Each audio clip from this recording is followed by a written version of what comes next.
My 13-year-old niece giggled. Mom says if you disappeared tomorrow, no one would even notice, while opening the $850 phone I bought her.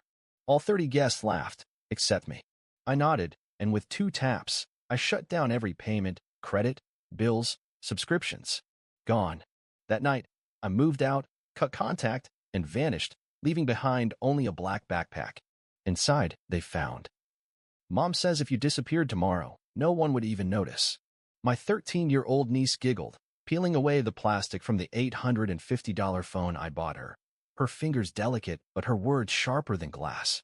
Around us, the living room pulsed with the chatter of my family, a gathering of 30 voices, each one too loud, too careless. A birthday cake waited on the kitchen table, its candles not yet lit, but the flames were already burning in my chest. My sister, Lindsay, didn't even look up. Sitting on the couch, scrolling through her phone, she smirked, a tiny, satisfied smile, like a judge who just heard the verdict she was hoping for. Mom was in the kitchen, stirring something, pretending not to hear, but I saw the way her shoulders lifted slightly, a silent approval. Dad? He didn't even bother to hide it. He chuckled, raised his beer, and muttered, "Well, she's not wrong." Laughter rippled through the room. My cousins grinned, and even Uncle Gary, who barely knew me beyond the occasional family dinner, snorted into his drink. I stood there, just stood there, like a fool. Like the fool I'd always been. The one who paid. The one who fixed. The one who was never enough. "Thanks for the phone, Uncle," my niece chirped, already leaning into her mother's side, her attention on the glowing screen. I watched her, my heartbeat too loud, my face too hot, and suddenly the room felt smaller, suffocating. But I didn't say a word. I just nodded, because that's what I did. I nodded, smiled, pretended. Always pretending. Lindsay looked up, finally, her eyes meeting mine. And in that moment, I saw something, a flicker of amusement, of satisfaction. Like she'd been waiting for this. For me to just stand there, speechless, humiliated. "All right, everyone, let's cut the cake." Mom's voice rang out, bright and cheerful, sweeping away the tension. But the taste of it clung to my tongue, bitter and thick. I moved to the kitchen, leaning against the counter as they gathered around the table. Candles were lit, wishes were made, and I just watched, my hands curling into fists. My jaw clenched, and somewhere beneath the hurt, something colder began to bloom. I felt my phone in my pocket. Just 2 taps. 2 quick taps. And every bill, every subscription, every credit line I'd set up for them, for Lindsay, for Mom, for Dad, they all vanished. My fingers moved without hesitation, like muscle memory, a decision I didn't even know I was making until it was done. Gone. Just like that. The voices blurred into a distant hum. The room swayed around me, a sea of familiar faces that suddenly felt like strangers. They laughed, they cheered, they celebrated, and I wasn't there. Not really. I was a ghost with a wallet.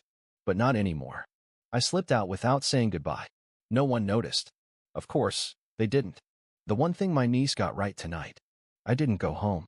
I went straight to my apartment, packed a few essentials into a small travel bag, and then turned back. The black backpack was old, almost forgotten in the corner of my closet. But tonight, it had a purpose. I filled it, but not with my things.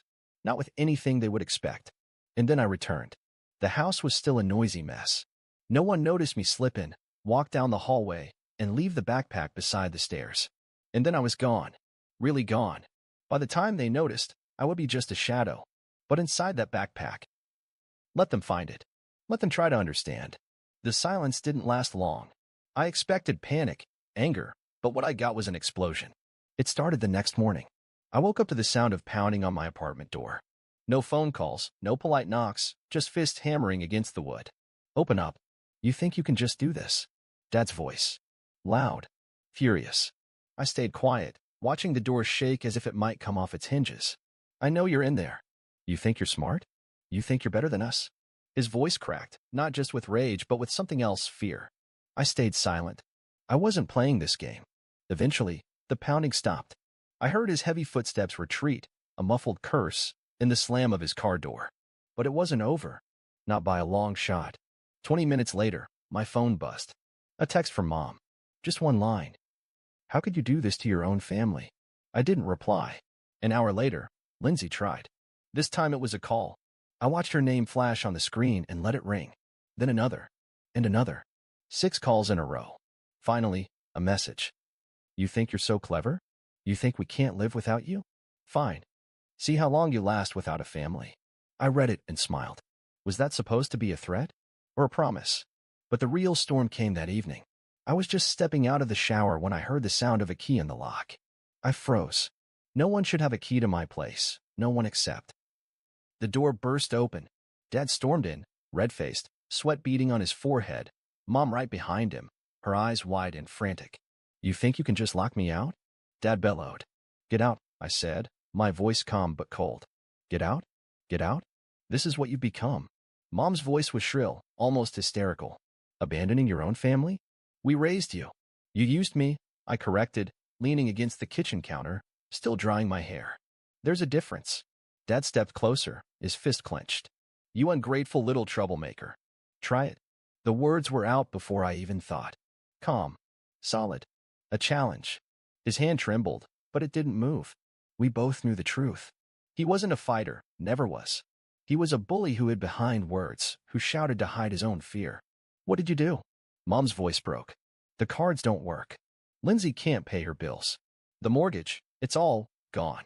That's right, I nodded. Everything I paid for. Everything I managed. It's over. Dad laughed, a bitter, humorless sound.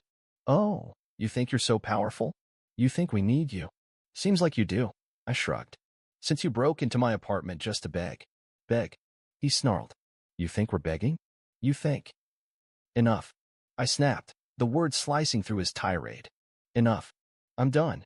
Mom stepped forward, her hands outstretched. Please. This is your family. We're all we have.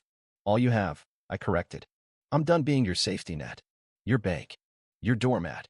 Dad's face twisted. You little pest. I raised a finger. Get out. Now. You can't do this, Mom whispered, tears welling up. This is cruel. Cruel. I laughed. Cruel is telling your son he's worthless while spending his money. Cruel is using me like a tool and laughing behind my back. Dad stepped forward again, but I didn't flinch. This time, he stopped. His shoulders slumped. You'll regret this, he muttered. You'll come crawling back. I won't, I said, my voice like steel. They left, slamming the door behind them. But as I listened to their footsteps fade, I knew this wasn't the end. The next day, they tried another tactic. Lindsay showed up at my office. I saw her through the glass, her face pale, eyes puffy from crying. My boss looked confused, then uncomfortable as she began waving at me. I stayed at my desk. Sir, there's a woman here. She's nobody. I didn't even look up. But she didn't leave. I watched her talking to the receptionist, her voice rising, her hands shaking. Then security stepped in, guiding her out. I knew she'd be back. That night, another knock. My landlord. There's a bit of a situation. He shifted awkwardly. Your family is downstairs, making a scene. Tell them to leave, or I'll call the police. He blinked. But, it's your family. No, I corrected. Not anymore. I watched through the window as they stood there, shouting, waving their arms, until finally, security escorted them away. But I knew them. I knew their persistence. And I knew that somewhere, in that house I left behind, there was a black backpack waiting for them to open, to understand just how far I was willing to go. The silence didn't last long. I knew them too well. Silence was just the calm before the storm. For days, I ignored their calls, their texts, their desperate voicemails. I even skipped work, letting the world fall away while I enjoyed the quiet. But I wasn't naive. I knew they wouldn't give up. It started with Lindsay's tantrums. Messages full of venom, blaming me for everything. Mom's tearful voicemails followed, her voice breaking as she begged me to be the bigger person and save the family. And then came Dad. At first, it was rage, threats, insults, the usual noise. But then his tone changed. Calm. Calculated. An invitation. Son, let's settle this like men. No drama. Just you and me. There's a game this weekend. Our team's playing. Come. Let's talk it out. A setup. I felt it in my bones. But I agreed. I wanted this. So I went. But when I saw the empty seats around him and the black backpack clutched in his hands, I knew I was right. They didn't want peace. They wanted control. But I wasn't the same fool who'd stood in that living room, nodding and smiling. Not anymore. The stadium roared like a living beast. Cheers, screams, the pounding of feet on metal bleachers. It was chaos, a perfect place for secrets to drown.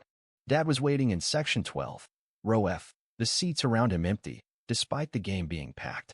He spotted me instantly, waving with one hand, the other gripping the black backpack. My backpack. I walked down the steps, each stride steady, my eyes locked on him. He looked excited. A twisted smile curled on his lips, like he thought he'd won something. Surprised I called you? He shouted over the noise, patting the seat next to him. Finally decided to talk like men, huh? Talk. I settled into the seat, my gaze never leaving the backpack in his lap. Is that what this is? Oh, I think it's a bit more than that.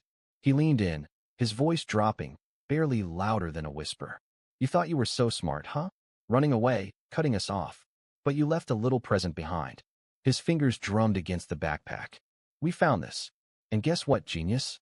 We know. Know what? I asked, keeping my voice as calm as the cold wind that swept across the field. Your secrets. Your lies. You think you're clean? That you're better than us? His voice sharpened. You've been hiding things. I should have known. All those times you acted like a saint, like some savior. I almost laughed. Open it, then. Let's see what you think you know. His eyes flashed with something between fear and anger. Don't play games. I don't have to open it. I already know you've been stealing from us. Manipulating. Pretending to be a good son while hiding your little stash. Stash. I leaned back, feeling the cold metal of the seat behind me. The only stash in there is the truth. The crowd around us erupted as the home team scored. But here, in our little pocket of conflict, there was only silence, tension, and his shaking hands on the backpack. You're bluffing, he muttered. You're trying to make me doubt. But it's over. We're telling everyone what kind of person you are. How you abandoned your family. Go ahead. I gestured to the field. Tell them all. Tell them how I paid for Lindsay's rent for 2 years. How I covered your debts when you gambled half your pension away. How I bought that phone for your precious granddaughter just before she told me I was nothing. His face darkened. Shut up. No. Let's make it clear, Dad.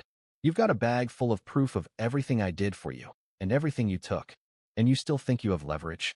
His hand tightened around the backpack, his knuckles white. Don't you talk to me like that. Like what? I leaned forward, my voice still calm, but my eyes burning. Like the worthless piece of furniture you always treated me as? Like the walking wallet? The errand boy.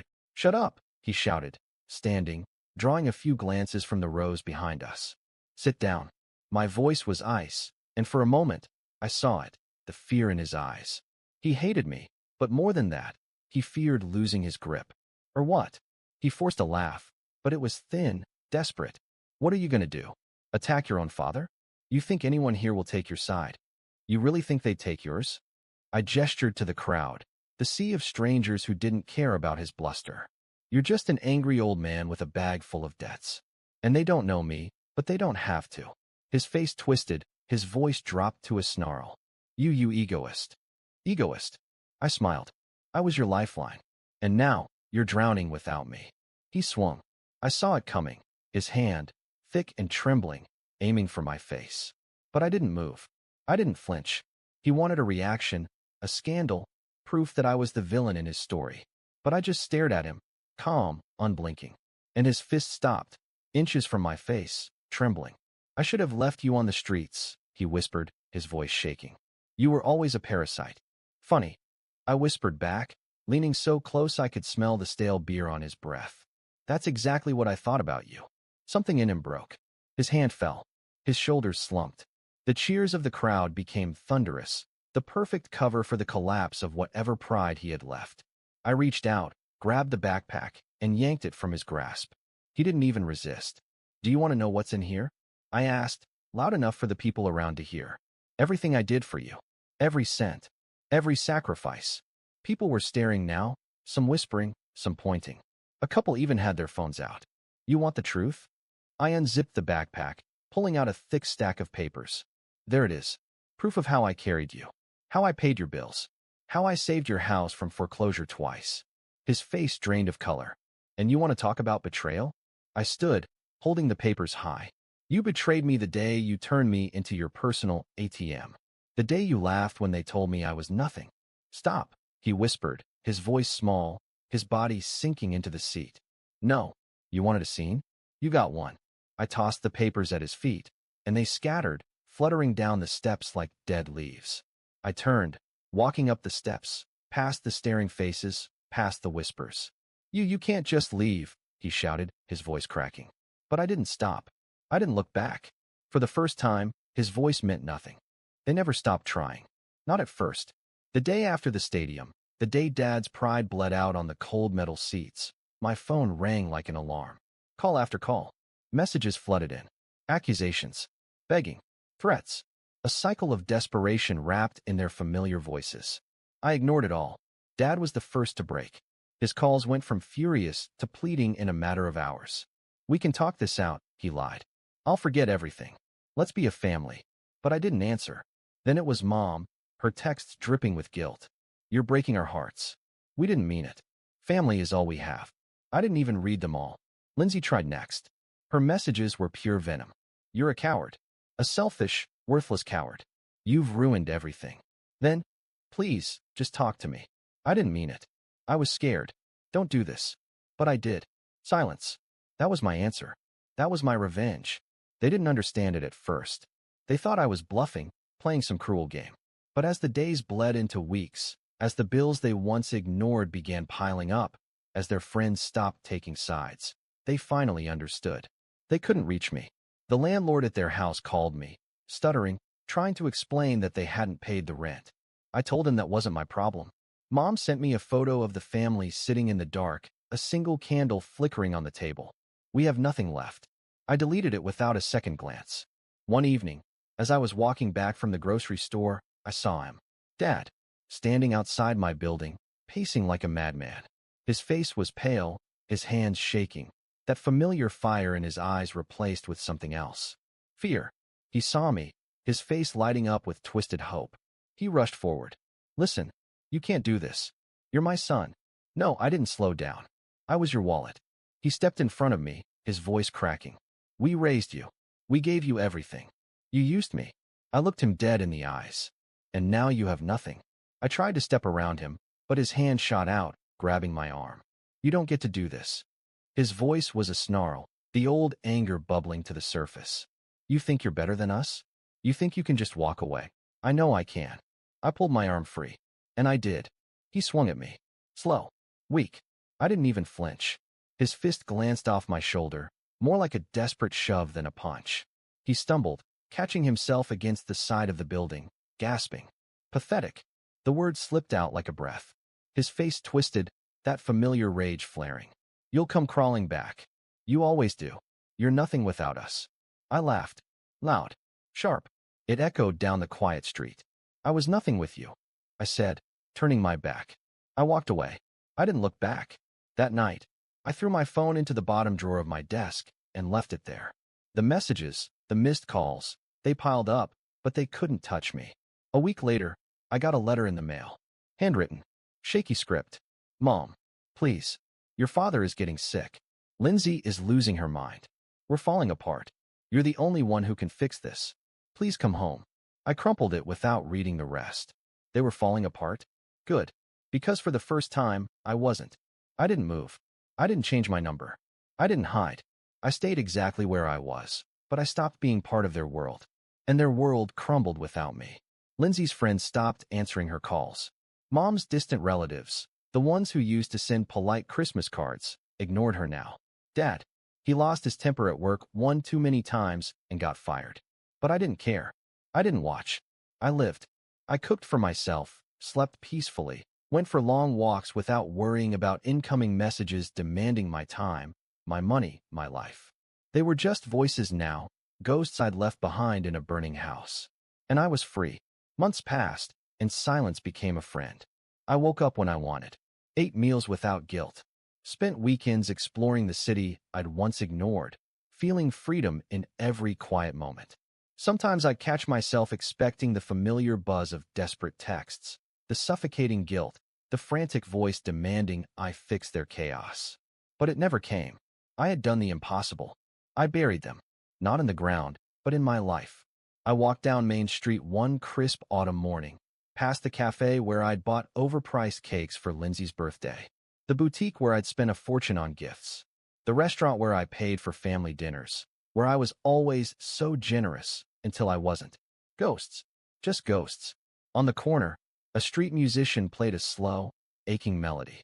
His voice was rough, fingers dancing over the strings, a voice that didn't try to be perfect, only honest. I stopped, letting the music wrap around me. It wasn't about love. It wasn't about heartbreak. It was about letting go. The world moved around me, busy and alive. I stood still, breathing it in. When the song ended, I tossed a 20 into the open guitar case. The musician nodded, and I smiled. Not because I had to, not because someone expected it, but because I wanted to. And that was the difference. I didn't need them. I never did.